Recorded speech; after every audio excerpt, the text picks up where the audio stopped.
Tell me a little bit about your teaching philosophy. What do you think was your strength as a teacher? I think it helped that I had, when I was in the Marine Corps, they had something called leadership school. And I went to it for 3 weeks when I was corporal. And because I was stationed at Parris Island, I worked on the base newspaper, or handled public information the whole time I was in the Marine Corps, including traveling with basketball and football and baseball teams. And then we had so few people that when I was a sergeant, within months before I got out, I went back to leadership school again. I spent 6 weeks in leadership school, 2 different times. And I think that experience and being in the Marine Corps were the best things that happened to me. I learned how to handle myself. And then Ralph Lynn taught me everything else. He gave me great advice. We used to go have coffee almost every morning. And I once had a student that was acting bad. And I mentioned it to Ralph, and he gave me one of the best pieces of advice I ever had as a teacher. He said, remember, it's not you, it's them. And that piece of information alone has helped me, because every time a problem would come up from then on, I'd remember, I'm not the person that's causing this problem. The problem is they're having the problem already, and learning how to deal with that. And I think another thing is I treated people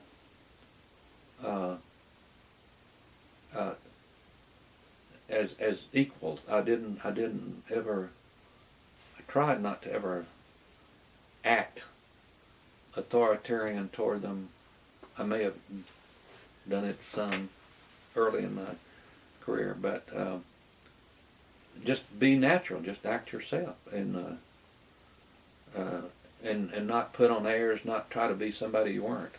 You know, I was a boy that was raised on a mill village in the Carolinas, and being in a college classroom was a big deal for me, you know. Did your teaching style change over the years? You're more comfortable as time passes than say in the beginning. In the beginning, you're just learning how to do it, and so you do things that later you decide, well, I wouldn't do that again, and I can't. That wouldn't be. Yeah, I shouldn't have done that.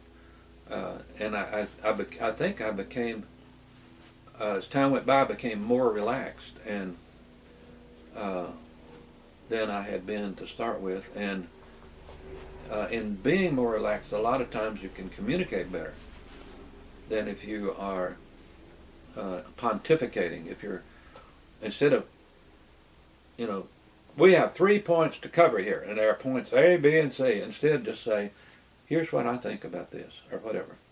And I think that if you can pull it off, that can be very helpful. I may have learned that from Ralph, too, by the way. Tell me a little bit how you might start on the first day of class. I've heard a story about how you got everybody's attention in one of the classes that you, early classes that you taught. Well, I wouldn't say that I did that all the time, but especially in reporting, I would do some things. I had a good friend that lived in Waco at the time, named Bill Ham. He later became famous. He put together more than one rock band, including ZZ Top, and was the long time manager of ZZ Top. And we were friends, and I had Bill come in and interrupt the class one day and say, I've got the battery you ordered.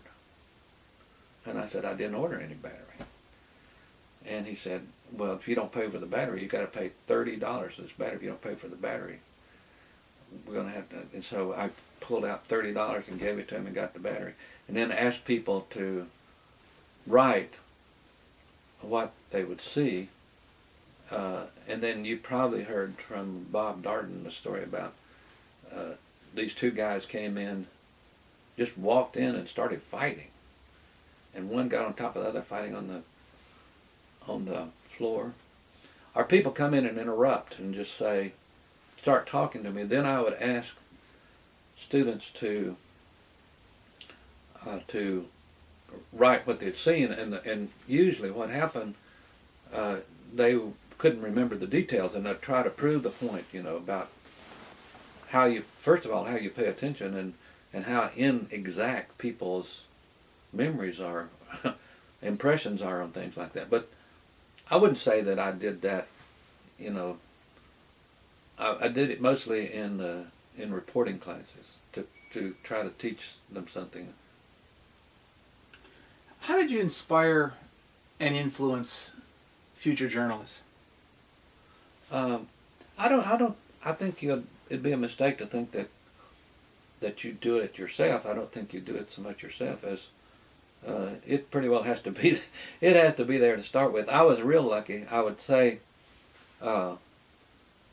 especially at Baylor. I was real lucky. These were the sons and daughters of the Depression and of World War II. And so these were the generation that were going off to college after their parents had lived through the Depression, after the fathers had been in service in World War II and so forth. And the great thing about the 13 years I was at Baylor is that you've had people who were already motivated. You didn't have to do a whole lot to motivate them. They were already motivated. They came that way from all over Texas, in different backgrounds, because they had seen what had happened to their parents and their grandparents, and they were going to do something. They were going to accomplish something, and so it was just not hard to do. How'd that change as you went to SMU and then the University of Houston? It changed over time because then you got students who were. I've had students who are the sons and daughters of the students I taught. Think about this. So they didn't have the same background, but there's not a whole lot of difference. I would say there's not a great difference in students. It's just that times have changed and the culture changes, and so they are different in that sense. A great thing about the University of Houston is the great diversity there. It's one of the most diverse schools in the country, and I was there for 14 years, and lots and lots and lots. Most of the students, their parents didn't go to college. Many of them are immigrants from Vietnam, Mexico, all over the world, and so that's very, very different from the way I started out. Of course, at Baylor with people from Amarillo and Lubbock and Abilene and places in between. You see.